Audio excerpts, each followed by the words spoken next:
मी आता पेरू प्लॉटमध्ये आलो आहे. 2 दिवस पेरू प्लॉटमध्ये नव्हतो, म्हणजे 2 दिवस मी बाहेरच होतो. असं रुक लागायचं, काय झालं असेल काय झालं. तशी मी पूर्ण प्रोग्राम लावून जात असतो, 3 दिवस काय करायचे किंवा 2 दिवस काय करायचं. त्या हिशोबानं आता पेरूला बऱ्यापैकी रेट आलेले आहेत. मी म्हटलं होतं देर आहे अंधेर नाही आहे, परंतु याचं नियोजन अतिशय महत्वाचं असतं. आता आमचे 2 प्लॉट पूर्ण खतम झालेले आहेत, परंतु आम्ही वेगवेगळ्या स्टेजला भार घेतला होता. मी नेहमी म्हणतो तुमचा माल मार्केटमध्ये 2 ते 3 महिने, जांभळासारखा माल 4 महिने मार्केटमध्ये असणं गरजेचं आहे.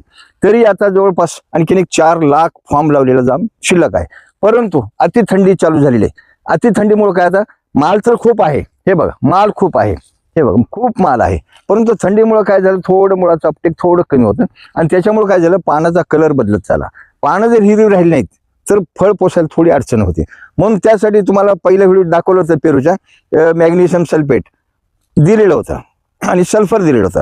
आता काल ह्याला एक फवारणी घेतलेली आहे, ग्रोवर स्टिब्लुंट आहे, त्याच्यानंतर magnesium sulphate 3 kilo, Grover 1 litre आणि चिलमिक्स 750 ग्रॅम. आता तुम्हाला थोड्या वेळापूर्वीच्या व्हिडिओमध्ये सांगितलं होतं चिलमिक्स शेवगा सोडून इतर ठिकाणी 1.5 ग्रॅमने घ्यायचं. त्या पद्धतीने फवारणी केलेली आहे, नियोजन चालू आहे.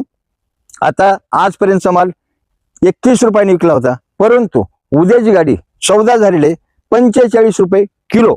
बघा 21 कुठं 45 कुठं, म्हणजे तुम्हाला अवरेज रेट मिळून जाणार. ह्याच्या पुढे हा पेरू माझा तर अनुमान आहे की अंदाज आहे तो 70-80 रुपयाच्या पुढे जाईल.